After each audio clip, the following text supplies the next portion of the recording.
திருவிக நகர் கால்பந்து விளையாட்டுத் திடல். மாண்புமிகு தமிழ்நாடு முதலமைச்சர் திரு மு.க. ஸ்டாலின்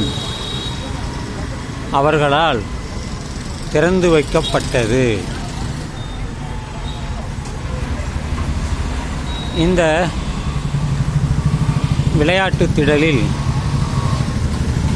நடைப்பயிற்சிக்காக வந்தேன். சுமார் 6 முறை சுற்றி வந்தேன். சுமார் 2 கிலோமீட்டர்.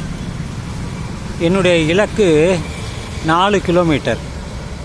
மேற்கொண்டு நான் நடந்து செல்ல வேண்டும். நான் இங்கே சுற்றி வந்த பிறகு இந்த காணொளியை நான் செய்கிறேன்.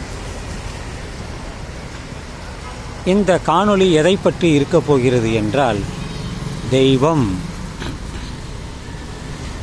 தெய்வத்தால் ஆகாதெனினும் முயற்சி தன் மெய் வருத்த கூலி தரும். தெய்வத்தால் ஆகாதெனினும் முயற்சி தன் மெய் வருத்த கூலி தரும். அதாவது, எனக்கு உடல்நிலை சரியில்லைன்னு வச்சுக்கிங்களேன், நான் எல்லா தெய்வத்துக்கிட்டையும் போய் வேண்டுகிறேன். தெய்வம்னு யாரை சொல்கிறோம்? தாயை பேசும் தெய்வம்னு சொல்கிறோம். குழந்தையும் தெய்வமும் ஒன்று என்று குழந்தையும் சொல்கிறார்கள்.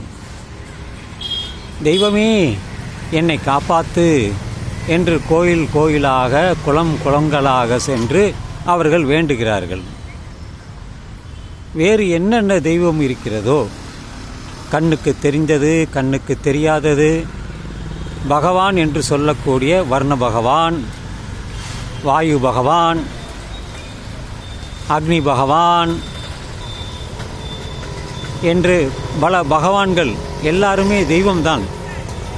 இவர்களெல்லாம் நம்மை காப்பாற்றுவார்களா என்றால், திருவள்ளுவர் என்ன சொல்கிறார் என்றால், தெய்வத்தால் ஆகாதெனினும் முயற்சி தன் மெய் வருத்த கூலி தரும். மெய் என்றால் உடல். மெய் வருத்த என்றால் உடல் வருந்தும் அளவிற்கு உடலை வருத்தி கொண்டு நாம் செய்கின்ற இந்த உடற்பயிற்சி நமக்கு பலனை தரும், பலத்தை தரும், சோர்வு இருக்காது.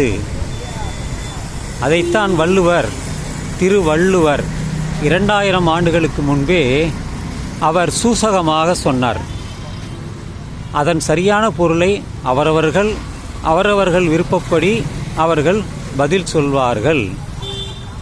நான் எனக்கு தெரிந்ததை நான் உங்களுக்கு சொல்லி வருகிறேன்.